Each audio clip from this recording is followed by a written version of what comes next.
previously on this channel.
Hello and welcome back to a new video. In this video we go canoeing on Lake Windermere. Here are some facts about Lake Windermere.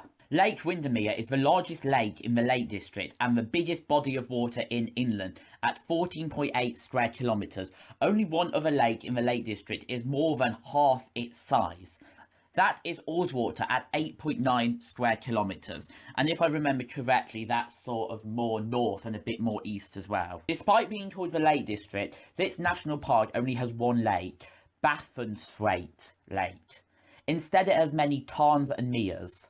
A tarn is a small body of water in the mountains, and a mere, like Windermere, is a shallow body of water where its depth is small compared to its breadth. To put it simply, it's not deep enough.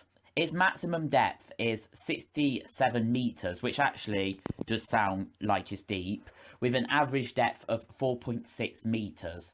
So, even though it is deep in parts, the average isn't deep enough to class it as a lake. But basically, I don't think you could tell the difference between a tarn and a mere because they're both basically lakes. There's only a slight difference. Lake Windermere has been completely frozen 4 times in 1864, 1895, 1946 and 1963. The freeze in 1895 lasted for 6 weeks, making it the longest out of all of them, and it was possible to walk from one side to the other.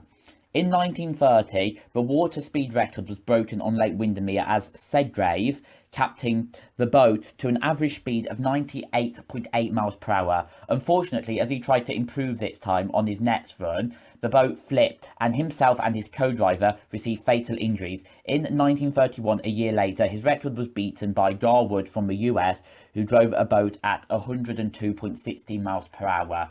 And I'm pretty sure that in 2020, that record is a lot faster than that.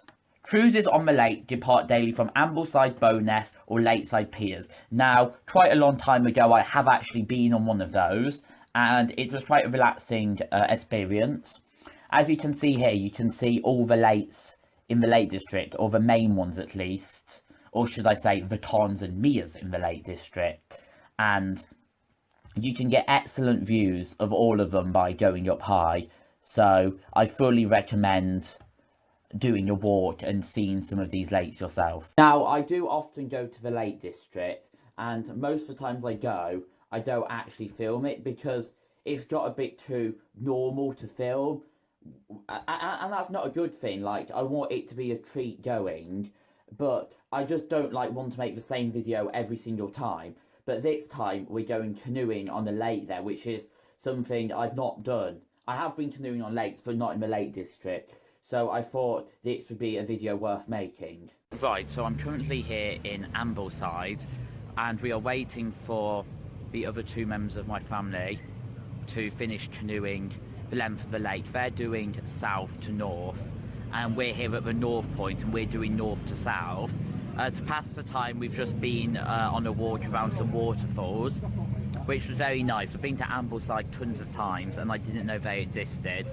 they set off at about 9:30, and the website I said 2 to 4 hours.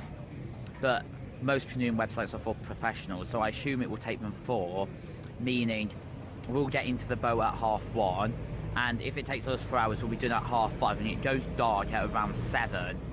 So we've got like an hour and a half of leeway. Now, one of my main concerns about canoeing on this lake was we were doing it in a canoe that is designed specifically for rivers and canals. The canoeing website I looked on said you should do it in a sea kayak, but it didn't say you had to, it said it was just recommended. So we were quite worried that water would splash up from the waves into our boat, because it's not very well equipped to deal with that. The sea kayak ones, they'll either like sit on tops, so the water just goes off the sides if it splashes up, or they have like a drainer thing in. So that was something we were worrying a bit about at the start. Now, this is quite a busy lake, so there were a lot of other boats on the lake, such as sailing boats, paddle boards, like private boats that have a jet engine in, and if one went near us, we would get big waves, like about 5 minutes after it passed.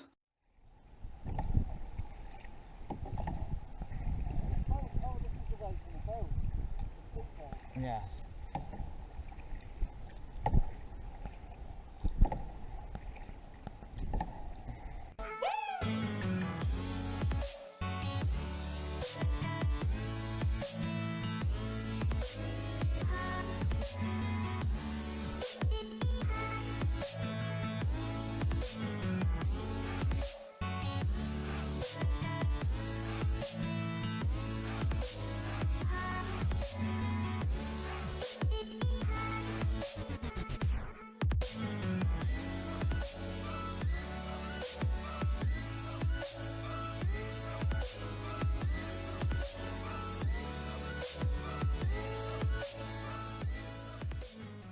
So then we decided to kind of cut the corner.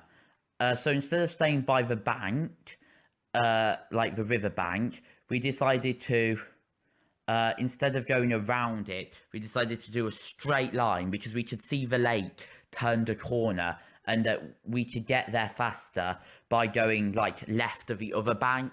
Go, just go. Just go. Just go as fast as you can, because our boat is all underwater now. Wait, we're just going to have to swim. Oh. I am, just go. That's it.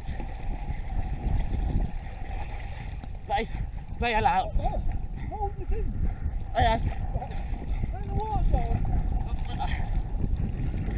Hopefully, Have you got your paddle? Yeah, I've got the paddle, but no water. Swim, Dom. Well, I've not got the water. Have you got the paddle? I've got the paddle. And I've got my phone. A boat then came over to speak to us. Hi, we've had a bit of an accident. It's filled up with water. What a talent.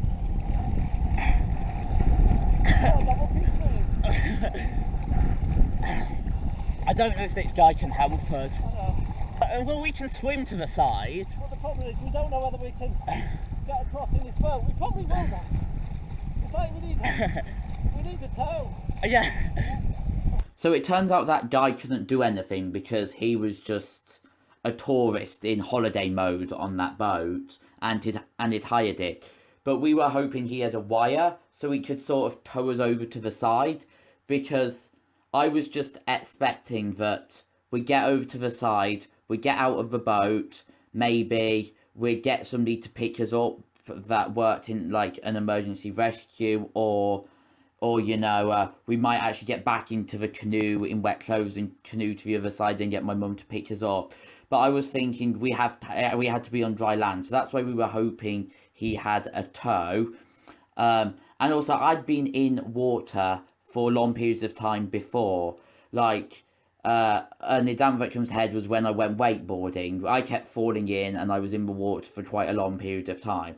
So I wasn't alarmed by this situation. I thought we'd just get to the side and then we'd work out what to do there. I knew we'd be a bit cold, but I didn't think the situation would unravel as fast as it did. So what alarmed me was that a lot of boats were passing us, like these ones here, and they weren't even coming over to us to like check we were okay or like ask us if we wanted help.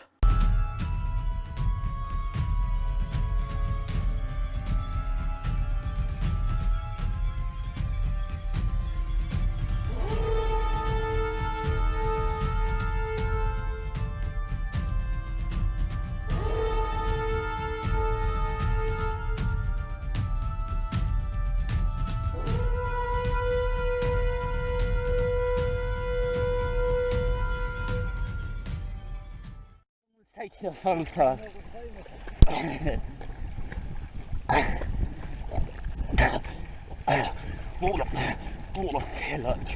So after a short period of time of us standing on the side, an emergency lake lifeguard came over to us in his speedboat. Hi! You can look to the other side, where our car is. The riverside thing. No, you know the National Trust place? It's right at the southern tip, on the left-hand side. It's a national park. What's it called? Belfoot? I think so. The southern... Yeah, the very, very far end. Can you get us to the other side then? Where's that? Oh, that'd be good because. So can we tow it? Yeah.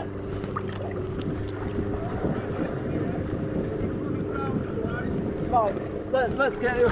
So, as you just heard, we were going to Bowness, which was where kind of their office was. And as we got on the boat, he could see us shivering, and he said, are you cold? And then I said, very. And then he just, like, put the throttle down and went as fast as he could. And it was honestly one of the most fun boat rides I've ever had. You normally have to pay for rib boat rides, but we were getting one for free on one of the most scenic lakes in England.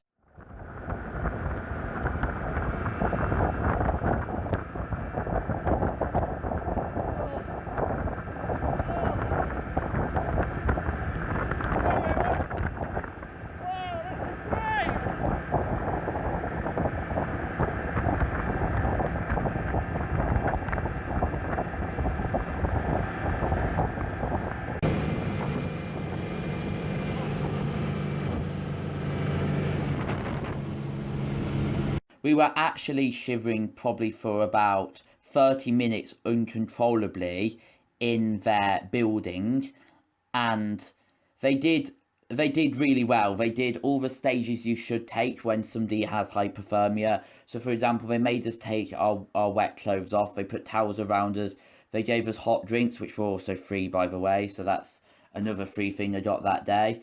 So you see, being rescued isn't that bad at all. We also had a hot shower, and they got in contact with my mum to come and pick us up. So this isn't filmed at like the full shakiness, because in an emergency situation you can't really like get your phone out and film. That's like the last thing you're thinking of. So this just gives you some perspective as to like how bad our hypothermia was. When you're feeling better, a taxi from here to Belfoot, and he can get the car and come back. That sounds like a brilliant plan. Yeah. Just to reflect on today, the one main thing that I have learned is that there are a lot of very, very stupid people in this world. I don't know if I got him on film, but that guy that took a photo of us, literally, he walked along the path, stopped, took a photo of us. It wasn't even like he subtly did it, he just held his phone out in full view and then walked on. Like, he didn't even bother calling for help. Like, my tactic was to swim to the side, and then I was going to either call 999, which goes straight to the lake rescue people, or I was going to Google their number.